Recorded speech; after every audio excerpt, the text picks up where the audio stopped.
Pangadiman yang kasihan dengan ibu mengizinkan kami untuk menginap di rumahnya pada hari-hari itu. Benar ucapan Pak Sartiman, pada Jumat Kliwon kami pasti melihat sosok pocong itu. Kami juga mengajak Pangadiman untuk memastikan dan ia pun percaya. Menurutnya, jarang ada warga yang keluar malam, apalagi pada hari-hari tersebut. Mungkin itu yang membuat warga desa tidak mengetahui penampakan ini. Dengan mengikuti arahan aturan dari Pak Sartiman, kami pun bisa bertahan hidup di rumah itu selama berbulan-bulan. Setiap menjelang Jumat Kliwon dan Sabtu Pahing, kami selalu siap-siap berkemas dan menumpang di rumah Pangadiman. Mungkin cerita mengenai pocong yang mengelilingi rumahku sudah cukup mengerikan bagi kalian. Tapi percayalah, ada yang lebih mengerikan tersembunyi di tanah ini. Tanah itu jahat, percaya atau tidak, tanah itu terus mencari korban. Aku tidak pernah menyangka bisa bertahan cukup lama di rumah ini. Padahal hampir setiap tetangga yang ngobrol dengan kami selalu bertanya, "Kok kalian betah tinggal di rumah itu?" Betah? Hahaha, kalau bukan karena keadaan yang memaksa, mungkin kami sudah pergi sejauh mungkin dari rumah itu, atau bahkan dari desa ini. Tahun pertama di tempat ini cukup berat. Untuk makan saja kami tidak punya banyak pilihan. Berapa jenis olahan singkong yang sudah dibuatkan ibu.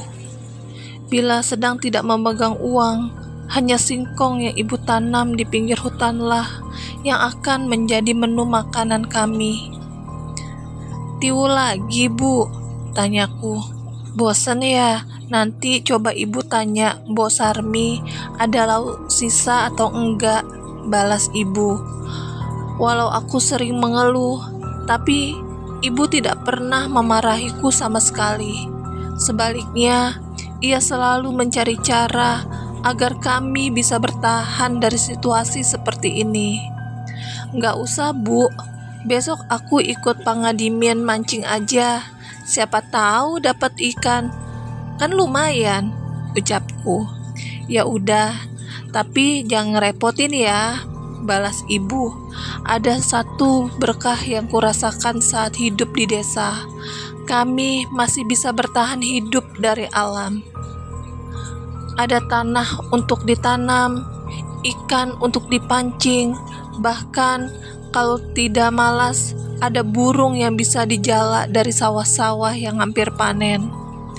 Tapi aku tetap bertekad, suatu saat kami harus keluar dari situasi ini, terutama dari rumah ini. "Masih sering ngelihat yang aneh-aneh di rumah?" tanya Pangadimin sambil menunggu umpannya termakan oleh ikan ini di sungai. "Masih, Pak. Tapi selama di dalam rumah, paling cuma sekelebatan-sekelebatan aja," kata ibu. "Yang penting gak keluar pas malam-malam aja," jawabku.